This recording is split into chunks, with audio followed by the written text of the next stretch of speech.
my heart is falling too.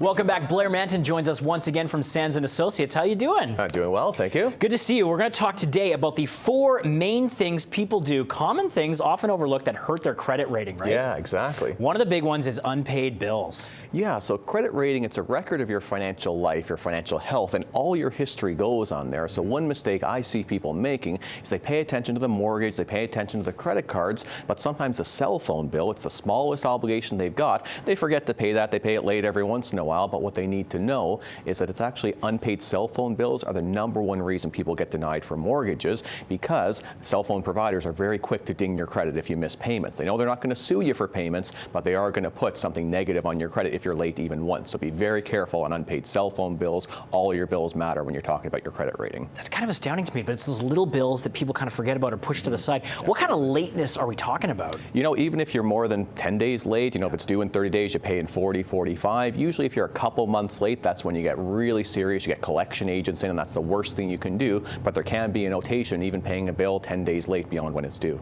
Okay, the other one, as we approach the holidays, everybody's going to be doing Christmas shopping when we come up, getting stuff on your credit card and then having that big balance. That's a big no-no. Yeah, so another metric that credit grantors look at when they're evaluating you and whether to give you money is how much credit are you actually using now? What's your utilization? And it's a quite simple fraction. So if your limit's $2,000, you're using a $1,000 balance, you're at 50%. And 50% is actually the magic number. So if you consistently are above 50% of your utilization, even if you pay it off every month, you're still going to see negative impacts on your credit. So if you need to carry a balance, it's better to have a couple of cards with limits where you're below the 50% rather than having one card where you're at 60, 70% utilization. That's going to give a negative hit on your credit. Okay, that's good. I mean, it seems like obvious advice, but people still need to be reminded of it. Of course, right? yeah. The other big one, too, is not closing accounts that may have been great for your credit. Yeah, this one's so counterintuitive because when I was applying for my first mortgage, I went and I shut down some old accounts. I wanted the bank to see, hey, I've got good credit, just a couple things, I can't get into trouble. It's like housekeeping, essentially. Yeah, you right? think so, but it's bad because what happens is you might have an account you paid for 7 years, never missed a payment.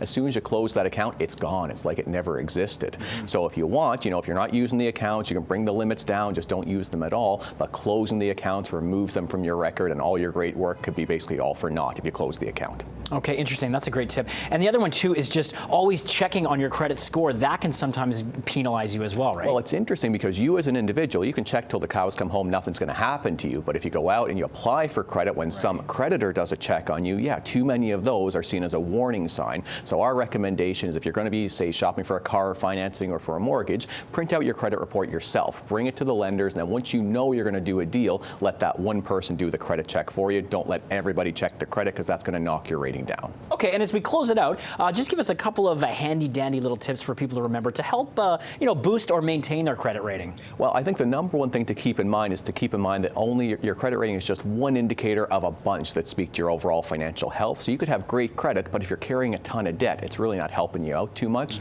So remember, a credit rating is a measure of bank profitability. Is the bank making money off you each month? You got to be careful about that because it could be at the detriment of you staying in credit card debt for the rest of your life, but having a good credit rating. So make sure you balance all the indicators. Okay, excellent. Great information. Where can people get more? Sands-trustee.com, 17 offices around, free consultation to get your financial problems solved. Thanks as always, Blair. My pleasure. All right, stick around. We'll be back with more BT.